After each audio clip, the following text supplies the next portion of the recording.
AP విజయ డైరీకి Krishna milk యూనియన్కు ఎలాంటి సంబంధం లేదని Krishna milk union MD Eshwar Babu అన్నారు. ఏపీ విజయ డైరీకి అనుబంధంగా అనేక యూనియన్స్ ఉన్నారన్నారు. విజయ డైరీని ఏపీ డైరీ డెవలప్మెంట్ కార్పొరేషన్ వాళ్ళు వేరే వాళ్లకు ఇచ్చినట్టుగా అమిత్ రెడ్డి మాట్లాడిన తర్వాతే తమకు తెలిసిందని చెప్పారు. విజయ డైరీలో కల్తీ జరిగినటువంటి ఘటనపై సమగ్ర విచారణ జరిపి దోషులను కఠినంగా శిక్షించాలని వారు డిమాండ్ చేశారు.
ఏపీలోని విజయ డైరీ మేఘనా ఫుడ్స్కు నెయ్యి సప్లై చేస్తున్నట్టు కూడా అమిత్ రెడ్డి చేసినటువంటి వ్యాఖ్యలు ఇప్పుడు చర్చనీయాంశంగా మరి అయితే ప్రస్తుతం మనతో ఈ అంశాలపైన మాట్లాడడానికి కృష్ణా మిల్క్ యూనియన్కి సంబంధించి ఇండి ఉన్నారు. ఆయనతో మాట్లాడదాం.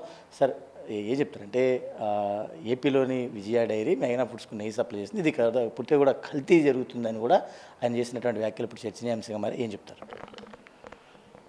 మన తెలంగాణ రాష్ట్ర పాడి పరిశ్రమ సమాఖ్య చైర్మన్ శ్రీ అమిత్ రెడ్డి గారు మాట్లాడింది మేము కూడా టీవీలోనే చూసామండి. అప్పటిదాకా మాకు కూడా ఇలా ఒక విజయ పేరుతో ఒక నెయ్యి విక్రయాలు జరుగుతున్నాయి అనే సంగతి మాకు కూడా తెలియదు. ఇది ఆంధ్రప్రదేశ్ అంటే ఏపీడీడీసీఎఫ్ వారు ఎవరికో ఫ్రాంచైజ్ మేఘనా ఫుడ్స్ వారు ఫ్రాంచైజ్ ఇచ్చారు. వారు ఎక్కడో ప్యాకింగ్ చేసుకున్నారో ఆ నెయ్యి శాంపుల్స్ తీసాము. అది కొద్దిగా వెజిటబుల్ ఆయిల్తో కల్తీ జరగబడింది అనేది ఆయన ఎన్డీడీబీ రిపోర్ట్ ఏదో మన మీడియా ముఖంగా చూపించడం జరిగింది. ఇది మాకు సంబంధించిన విషయం అయితే కాదు, ఇది కేవలం ఏపీడీడీసీఎఫ్ వారి అంతర్గత విషయం.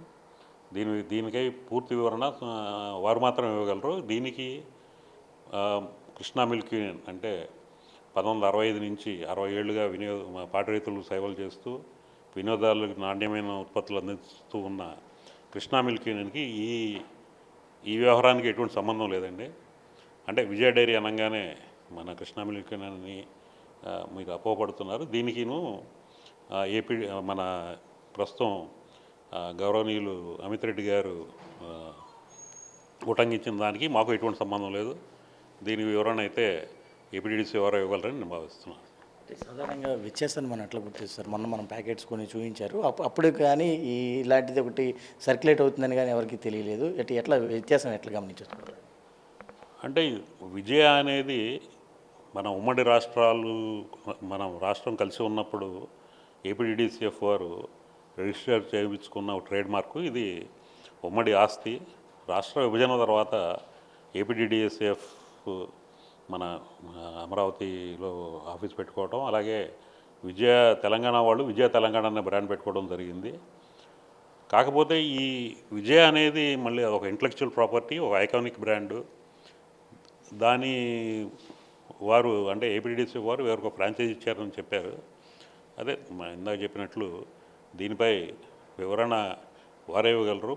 మేము Krishna milk union as an institution 1965 నుంచి 60 ఏళ్ళుగా విజయ బ్రాండ్తోనే మార్కెటింగ్ చేస్తున్నాము.